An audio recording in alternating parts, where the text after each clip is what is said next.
Hello everyone, ಇದು ನಿಮ್ಮ ನೇತ್ರ. ಮೈಕ್ ಸ್ವಲ್ಪ ಹುಷಾರಿಲ್ಲ, ಸೊ ಅದಕ್ಕೆ ವಿಡಿಯೋ ಮಾಡಿರಲಿಲ್ಲ ಇಷ್ಟು ದಿನ. ಸ್ವಲ್ಪ ಜನ ಇನ್ಸ್ಟಾಗ್ರಾಮಲ್ಲೆಲ್ಲ ಮೆಸೇಜ್ ಮಾಡಿ ಕೇಳ್ತಾ ಇದ್ರಿ ಯಾಕೆ ಮಾಡ್ತಾ ಇಲ್ಲ ಅಂತ. ಅವರೆಲ್ಲರಿಗೂ ರಿಯಲಿ ತುಂಬ ತುಂಬ ಥ್ಯಾಂಕ್ ಯು.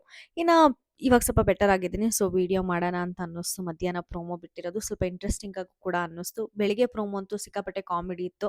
ಚೈತ್ರವರು ಏನೋ ಬರ್ದಿಕ್ಕೋದು, ಅದು ಎಡಗಡೆಗೆ ಹೂವು ಬಿಡೋದು, ಒಂಥರ ನ್ಯೂಸ್ ಚಾನಲ್ ಎಲ್ಲ ಕೂಡ ಫೇಮಸ್ ಆಗ್ತಾ ಇದೆ ಬಿಗ್ ಬಾಸ್ ಪ್ರೋಮೋ ಅಂತ ಹೇಳ್ಬೋದು. ಬೆಳಿಗ್ಗೆದು ಸಿಕ್ಕಾಪಟ್ಟೆ ಕಾಮಿಡಿ ಅನ್ನಿಸ್ತು. ಮತ್ತೆ ಈಗ ಎರಡನೇ ಪ್ರೋಮೋ ಬಿಟ್ಟಿದ್ದಾರೆ. ಎರಡನೇ ಪ್ರೋಮೋ ಬಂದ್ಬಿಟ್ಟು ಬಿಗ್ ಬಾಸ್ ಮನೆ ಬಿಗ್ ಬಾಸ್ ರೆಸ್ಟೋರೆಂಟ್ ಆಗಿ ಕನ್ವರ್ಟ್ ಆಗಿದೆ. ನನಗಿಲ್ಲಿ ಏನು ಅನ್ನಿಸ್ತು ಅಂದರೆ, ಭವ್ಯ ಅವ್ರು ಕ್ಯಾಪ್ಟನ್ ಆದಾಗೇನೆ ಈ ಥರ ಒಂದು ಟಾಸ್ಕ್ ಕೊಡ್ತಾರೆ. ಅವರು ಒಂದು ಕ್ಯಾಪ್ಟನ್ಸಿ ಗುಂಪಲ್ಲಿ ಗೋವಿಂದ ಮಾಡೋಕ್ಕೆ ಬಿಗ್ ಬಾಸ್ ಟೀಮೇ ಕಾರಣ ಆಗುತ್ತಾ ಅಂತ ನನಗನ್ಸುತ್ತೆ. ಇದ್ರ ಬಗ್ಗೆ ನಿಮ್ಮ ಅಭಿಪ್ರಾಯ ಏನು ಅಂತ ಕಮೆಂಟ್ ಸೆಕ್ಷನಲ್ಲಿ ತಿಳಿಸಿ. ಅಟ್ಲೀಸ್ಟ್ ಭವ್ಯಗೆ ಮ್ಯಾನೇಜರ್ ಪೋಸ್ಟ್ ಕೊಟ್ಟಿದ್ರು ಕೂಡ ಆಗಿರೋದು, ಬಟ್ ಅಲ್ಲಿ ಮೋಕ್ಷಿತಗೆ ಮ್ಯಾನೇಜರ್ ಪೋಸ್ಟ್ನ ಕೊಟ್ಬಿಟ್ಟು ಭವ್ಯ ಅವ್ರನ್ನ ಗುಂಪಲ್ಲಿ ಗೋವಿಂದ ಮಾಡ್ತಾ ಇದ್ದಾರೆ ಗುರು ಅಂತ ಅನ್ನಿಸ್ತು. ಯಾಕಂದರೆ ಒಂದು ರೆಸ್ಟೋರೆಂಟ್ ಮ್ಯಾನೇಜರ್ ಆಗಿ ಮೋಕ್ಷಿತ, ಅವ್ರ ಕೆಳಗಡೆ ತ್ರಿವಿಕ್ರಮು ಮತ್ತು ನಮ್ಮ ಭವ್ಯ ಗೌಡ ಅವರು, ರಜತ್ ಅವರು ಇರೋದು ಮತ್ತು ನಮ್ಮ ಧನರಾಜ್ ಅವರು ಇರೋದು ಕಾಣಿಸ್ತಾ ಇದೆ. ಇನ್ನು ರೆಸ್ಟೋರೆಂಟ್ಗೆ ಬಂದಿರೋ ಅವ್ರ ಸದಸ್ಯರಾಗಿ ಮಂಜನಾ, ಗೌತಮಿ, ಮತ್ತು ನಮ್ಮ ಐಶ್ವರ್ಯ, ಮತ್ತು ನಮ್ಮ ಹನುಮಂತಣ್ಣ, ಇನ್ನೊಬ್ರು ನಮ್ಮ ಚೈತ್ರ ಕುಂದಾಪುರ ಅವರು. ಚೈತ್ರ ಕುಂದಾಪುರ ಅವರದಂತೂ ತಿಂದಾಕ್ತಾ ಇದ್ದಾರೆ, ರಜತ್ನ ತಿಂದಾಕ್ತಾ ಇದ್ದಾರೆ. ಟಾಸ್ಕ್ನಲ್ಲ, ರಜತ್ನ ತಿಂದಾಕ್ತಾ ಇದ್ದಾರೆ. ಅವ್ರಿಗೆ ಏನೇನು ಸೇಡ್ ಇತ್ತೋ ಪ್ರತಿಯೊಂದು ಸೇಡ್ನು ಕೂಡ ತೀರಿಸ್ಕೊಳ್ಳೋ ಒಂದು ಪ್ರಯತ್ನ ಅಂತೂ ಅಲ್ಲಿ ಚೈತ್ರ ಅವ್ರು ಮಾಡ್ತಿದ್ದಾರೆ ಅನ್ನೋದು ನಮಗೆ ಕ್ಲಿಯರ್ ಆಗಿ ಗೊತ್ತಾಗ್ತಾ ಇದೆ. ಪ್ರೋಮೋ ಅಂತೂ ಸಿಕ್ಕಾಪಟ್ಟೆ ಇಂಟ್ರೆಸ್ಟಿಂಗ್ ಆಗಿದೆ. ಅದೇನು ಎತ್ತ ಅಂತ ಇನ್ ಡೀಟೇಲ್ ಡಿಸ್ಕಸ್ ಮಾಡೋಣ. ಅದಕ್ಕಿಂತ ಮುಂಚೆ ನನ್ನ ಚಾನಲ್ಗೆ ಏನು ಯಾರಾದರೂ ಸಬ್ಸ್ಕ್ರೈಬ್ ಮಾಡ್ಕೊಂಡಿಲ್ಲ ಅಂದರೆ ದಯವಿಟ್ಟು ಸಬ್ಸ್ಕ್ರೈಬ್ ಮಾಡ್ಕೊಳ್ಳಿ. ವಿಡಿಯೋಗೆ ಲೈಕ್ ಮಾಡೋಣ, ಕಮೆಂಟ್ ಮಾಡೋಣ ಮಾತ್ರ ಮರ್ತೋಗ್ಬಿಡಿ ಅಂತ ಹೇಳ್ತಾ, ಇನ್ನು ಪ್ರೋಮೋ ಸ್ಟಾರ್ಟ್ ಆದಾಗೆ ನಮ್ಮೆಲ್ಲರಿಗೂ ಗೊತ್ತಾಗುತ್ತೆ Bigg Boss house Bigg Boss restaurant ಆಗಿ ಕನ್ವರ್ಟ್ ಆಗಿದೆ ಅಂತ. 5 ಜನ ರೆಸ್ಟೋರೆಂಟಲ್ಲಿ ಕೆಲಸ ಮಾಡೋರಾದರೆ 5 ಜನ ರೆಸ್ಟೋರೆಂಟ್ನ ವಿಸಿಟ್ ಮಾಡಿರೋ ಹಂಗೆ ಬಿಗ್ ಬಾಸ್ ಅವರು ಡಿವೈಡ್ ಮಾಡಿದ್ದಾರೆ. ನಿನ್ನೆ ನಮ್ಮೆಲ್ಲರಿಗೂ ಗೊತ್ತಾದಂಗೆ ಮಂಜಣ್ಣ ಅವರಿಗೆ ಸಿಕ್ಕಾಪಟ್ಟೆ ಫೀಡ್ಬ್ಯಾಕ್ ಅಂತೂ ಬಂದಿತ್ತು. ಕಂಟೆಸ್ಟೆಂಟ್ಸಿಂದನೂ ಬಂದಿತ್ತು, ನಮ್ಮ ಸುದೀಪ್ ಸರಿಂದಂತೂ ಕೂಡ ಅವರಿಗೆ ಸಜೆಷನ್ಸ್ ಬಂದಿತ್ತು. ಸೊ ಇದನ್ನು ಈ ಒಂದು ಪ್ರೋಮೋ ನೋಡ್ತಾ ಇದ್ರೆ ನನಗನ್ಸೋದು ಮೋಸ್ಟ್ಲಿ ಮಂಜಣ್ಣ ಬದಲಾಗಿದ್ದಾರೆ, ಅದನ್ನು ಅಳವಡಿಸ್ಕೊಳ್ತಾ ಇದ್ದಾರೆ ಅಂತಲೇ ಅನ್ನಿಸ್ತಾ ಇರೋದು. ಅಳವಡಿಸ್ಕೊಳ್ತಾ ಇದ್ದಾರೆ ಅವರ ಒಂದು ಗೇಮ್ ಚೇಂಜಸ್ಗೆ ಅಂತಲೇ ನನಗೆ ಅನ್ನಿಸ್ತಾ ಇರೋದು. ಮಂಜಣ್ಣ ಚೇಂಜ್ ಆದ್ರಂತೂ ಖಂಡಿತ ಚೆನ್ನಾಗಿರುತ್ತೆ, ಬಟ್ ಚೇಂಜ್ ಆಗೋ ಒಂದು ಪ್ರೊಸೀಜರಲ್ಲಿ ರೂಲ್ಸ್ನ ಬ್ರೇಕ್ ಮಾಡದೇ ಇರೋದು ಕೂಡ ತುಂಬ ಇಂಪಾರ್ಟೆಂಟ್ ಆಗುತ್ತೆ. ಅಲ್ಲಿ ಒಂದು ಗ್ಲಾಸ್ ಹೊಡೆದಾಕೋ ಅವಶ್ಯಕತೆ ಮಂಜಣ್ಣಂಗೆ ಇರಲಿಲ್ಲ, ಬಟ್ ಆದರೂ ಕೂಡ ಬ್ರೇಕ್ ಮಾಡ್ತಾರೆ. ಐಶ್ ಅವರು ಕೂಡ ಅಷ್ಟೇ ತುಂಬ ಇನ್ ಡೀಟೇಲ್ ಆಗಿ ಕ್ಯಾರೆಕ್ಟರಲ್ಲಿ ಇಳಿದೋಗಿರೋದು ಕೂಡ ಕಾಣಿಸ್ತಾ ಇದೆ. ಅಲ್ಲಿ ಬಟ್ಟೆ ಎಲ್ಲ ಅಂದರೆ ಮಚ್ಚಕ್ಕಿರೋದೇನೆ ಮತ್ತೆ ಎಸ್ದು, ಇಲ್ಲಾಂದರೆ ಯಾವ್ದ್ಯಾವ್ದು ವಾಷಿಂಗ್ ಹಾಕಿರ್ತಾರೋ ಅವನ್ನೆಲ್ಲನೂ ಕೂಡ ವಾಶ್ ಮಾಡಿಕೊಡ್ಬೇಕು ಅಂತ ಒಂದು ರೂಲ್ಸ್ ತರೋದಾಗಿರ್ಬೋದು, ಮಂಜಣ್ಣನ ಕಿವಿ ಹಿಂಡೋದಾಗಿರ್ಬೋದು, ಎಲ್ಲ ಎತ್ತೆಸೆಯೋದಾಗಿರ್ಬೋದು, ಅದನ್ನೆಲ್ಲ ನೋಡಿದಾಗ ಸ್ವಲ್ಪ ಕ್ಯಾರೆಕ್ಟರಲ್ಲಿ ಇನ್ವಾಲ್ವ್ ಆಗಿದ್ದಾರೆ ಅಂತ ಅನ್ನಿಸ್ತು. ಇನ್ನು ರಜತು ಮತ್ತು Chaitra Tom and Jerry fight ನೋಡೋಕೆ ಸಿಕ್ಕಾಪಟ್ಟೆ ಚೆನ್ನಾಗಿರುತ್ತೆ. ಚೈತ್ರ ಅವ್ರದ್ದು ಮತ್ತು ರಜತ್ ಅವ್ರದ್ದು ಫೈಟು ವೀಕೆಂಡಲ್ಲಿ ಆಗಲಿ ಇಲ್ಲಾಂದರೆ ನಾರ್ಮಲ್ ಡೇಸ್ ಆಗಲಿ ತುಂಬ ಅಂದರೆ ತುಂಬ ಚೆನ್ನಾಗಿರುತ್ತೆ. ಡವ್ ಮಾಡೋದಳು ಅಂತ ಹೇಳೋದಾಗಿರ್ಬೋದು, ರಜತ್ ಅವ್ರು ಮಾತಾಡೋ ಶೈಲಿನೇ ಹಂಗಿರುತ್ತೆ. ಅಂತೂ ಚೈತ್ರ ಅವ್ರ ಮೇಲೆ ಕಾಮಿಡಿ ಹಾಕಿದ್ರಂತೂ ಅದು ಇನ್ನೂ ಸಿಕ್ಕಾಪಟ್ಟೆ ವರ್ಕೌಟ್ ಆಗುತ್ತೆ ಅಂತ ಹೇಳ್ಬೋದು.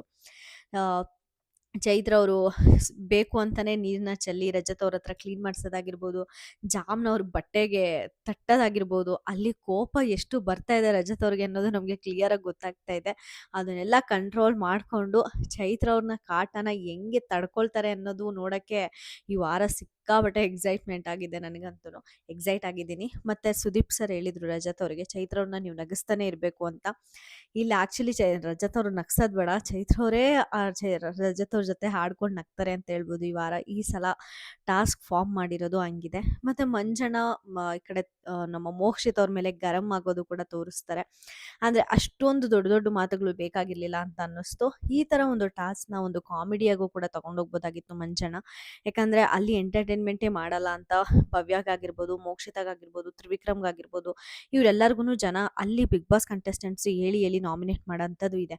ಸೊ ಅವ್ರ ಕೈಯಲ್ಲೆಲ್ಲ ಒಂದು ಡ್ಯಾನ್ಸ್ ಮಾಡಿಸೋದು, ಇಲ್ಲಾಂದರೆ ಧನರಾಜ್ ಅವ್ರ ಕೈಯಲ್ಲಿ ಒಂದು ಮಿಮಿಕ್ರಿ ಮಾಡಿಸೋದು, ಸ್ಕಿಟ್ ಮಾಡಿಸೋದು, ಈ ಥರ ಒಂದನ್ನ ಎಂಟರ್ಟೈನ್ಮೆಂಟ್ ಆಗಿ ಕೂಡ ತೊಗೊಂಡು ಹೋಗ್ಬಹುದಾಗಿತ್ತು. ಬಟ್ ಇಲ್ಲಿ ಜಗಳ ಆಡೋ ಥರನೇ ತೊಗೊಂಡು ಹೋಗ್ಬೇಕು ಅಂತ ಕಂಟೆಸ್ಟೆಂಟ್ಸೇ ಡಿಸೈಡ್ ಮಾಡ್ದಂಗಿದ್ದಾರೆ.